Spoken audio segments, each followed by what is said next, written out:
એક તરફ લિગ્નાઇટના ભાવમાં વધારો થઈ રહ્યો છે, જેને કારણે વપરાશ ઘટી રહ્યો છે. તેવામાં વપરાશકારો લિગ્નાઇટનો વપરાશ ઓછો કરે છે, તેની સીધી અસર ટ્રાન્સપોર્ટ ઉદ્યોગ પર પડે છે અને લિગ્નાઇટનું પરિવહન ઓછું થઈ જતા ટ્રકો ઊભી પડી છે. આવામાં પૂરતો ધંધો મળી રહે અને લિગ્નાઇટના ભાવની પડતર ઓછી કરવામાં મદદ મળે તે હેતુથી કચ્છના લિગ્નાઇટ ઓપરેટર્સ એસોસિએશન તથા ટ્રક ટ્રાન્સપોર્ટ એસોસિએશનની સંયુક્ત બેઠકમાં ટ્રકોના ભાડામાં ઘટાડો કરવાનું નક્કી કરાયું છે. જેની જાણકારી આપતા કચ્છ જિલ્લા લિગ્નાઇટ ઓપરેટર્સ એસોસિએશનના પ્રમુખ શ્રી ઇન્દ્રજીતસિંહ જાડેજાએ ચંચળ ન્યૂઝ સાથે વાત કરી હતી.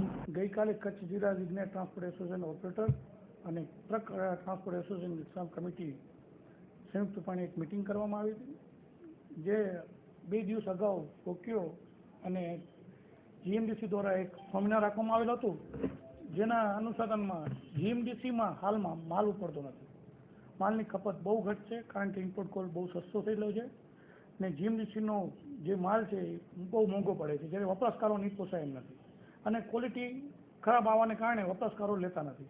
જ્યારે ઇમ્પોર્ટ કોલમાં એક જ ક્વોલિટી આવે છે અને 60 થી 90 દિવસની ક્રેડિટ ઉપર માલ મળે છે, જ્યારે જીએમડીસીમાં એડવાન્સ રૂપિયા ભરવા પડે છે અને ક્વોલિટીના હિસાબે કોઈ માલ લેવા તૈયાર નથી. જેના બારામાં અમે કાલે મિટિંગ કરી, ડીઝલનો ભાવ ઘટાડો થયો અને જીએમડીસીમાં પણ અમે અપીલ કરી છે કે ભાઈ અમે અમારા ભાડા ઘટાડી છીએ અને આપ પણ થોડાક ભાવ ઘટાડો, જેને કારણે વપરાશકારોને પોસાય.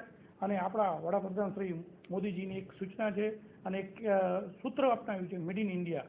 તો અમારો એક જ આગ્રહ છે કે મેડ ઇન ઇન્ડિયા આગળ વધે, ઇમ્પોર્ટ કોલનું ચલણ બંધ થાય. હું પણ એ આ બધા વપરાશકારોને એક અપીલ કરું છું કે ભાઈ આપણે મેડ ઇન ઇન્ડિયા તરફ વળો.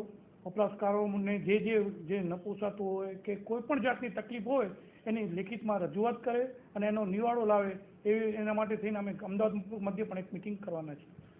આમ તો 10,000 ગાડીઓનો આ ધંધો છે. હાલમાં જે 1200 અને 1500 ગાડીઓ ભરાતી એની જગ્યા અત્યારે ઓફ સિઝન છે તોય 300-400 ગાડીઓ ભરાય, એની જગ્યાએ 100-125 ગાડીઓ ભરાય છે.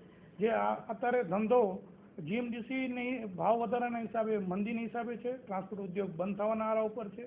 માટે કચ્છ બચાવવા માટે થઈને જીએમડીસીને ભાવ ઘટાડવો પડશે. અને વેટમાં પણ એવું છે કે બધા રાજ્યોમાં 5% છે, જ્યારે ગુજરાતમાં 22.5% લેવામાં આવે. જે પણ અતિશય છે એ પણ ઘટાડવાની જરૂર છે.